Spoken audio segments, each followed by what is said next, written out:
Good evening, ladies and gentlemen. My name's Ben Elton. I'm afraid I'm going to have to start on rather a heavy note because there's been a bit of trouble in the upper stalls. A couple of guys have been drinking too much and we've had to throw them out.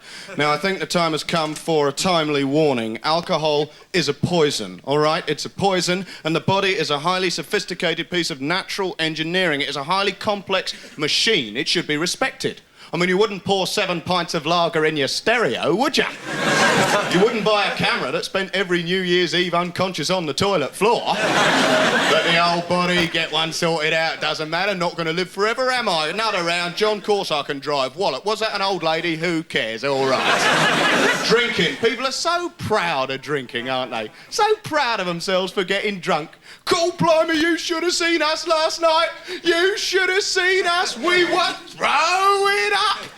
You should have seen us. We was throwing up everywhere. You know, great, invite me next time we got food poisoning. I like to spend the evening watching people being sick. It's fantastic. Everybody's values are reversed when they're drunk. Everybody lives in a strange parallel universe where good is bad and bad is good. What a fantastic night we had last night. We could not walk. We couldn't talk. It was brilliant, you know. You get the same effect when you break your spine, and it's a lot cheaper, you know. I mean, booze is a problem. The reason stand-up comedians don't like drinkers is because every drinker will inevitably have to get up and go to the lavatory in the middle of our sets. And they'll be wandering along, getting through all the rows. Could you excuse me? I'm dying to go. Could you excuse me, please? All the time. Now, we're socialist comedians. We believe people should be allowed to go to the lavvy if they want. But I should just warn you all here tonight that we have wired up the bogs to the mains. So if you get a strong whiff of singed pube halfway through the evening, it means some idiot's been getting one sorted out before my set, right? I mean, it's very strange, the excuses people think up for drinking, eh? I do it to be sociable. Nobody's sociable when they're drunk. It's like trying to have a conversation when your tongue's wearing a mitten. You see, now I drink a lot, and it's a drug. I'm addicted to lager, and it is a drug. You've got to get off it. Like I tried cold turkey. Didn't work, too drunk to keep it down. Most doctors agree the only way to beat a drug is to wean yourself off it, to find a substitute which has got the same effects, but it's not as dangerous, but it tastes the same. I went to the doctor, I said, "Doctor, I'm addicted to lager." He gave me a urine sample. Great, now I'm addicted to doctor's urine, and it's a lot more difficult to get. I tend to drink Kestrel. Kestrel lager, eh? Anybody drink Kestrel lager? What a brilliant name for a lager that is, eh? Isn't that brilliant? Kestrel. I mean, it really sums up the spirit of tinned lager, doesn't it, eh? I mean, it's natural Kestrel lifestyle, isn't it? Propping up the bar and nutting each other, you know.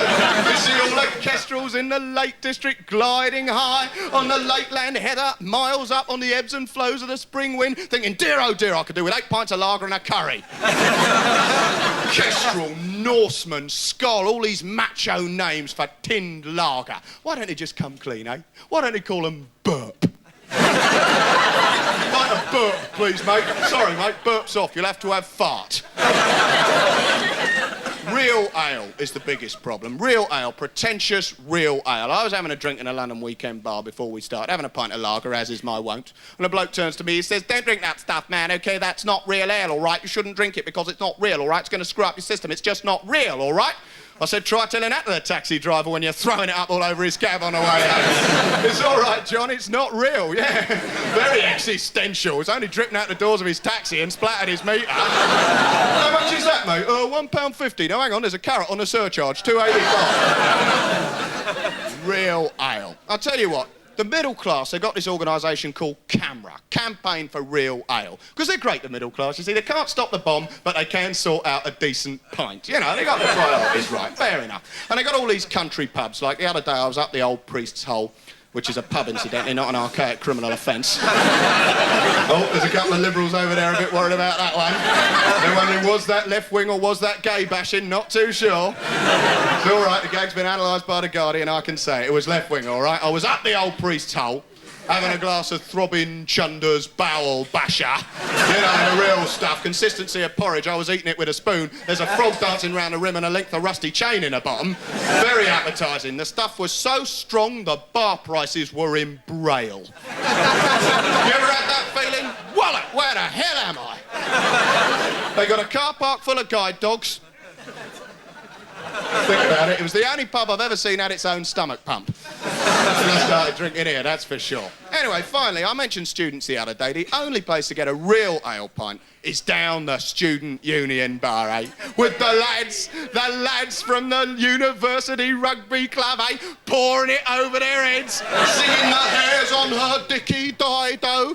It's a funny way to prove your masculinity, innit, lads, eh? Sing about sex and not drink your beer, yeah.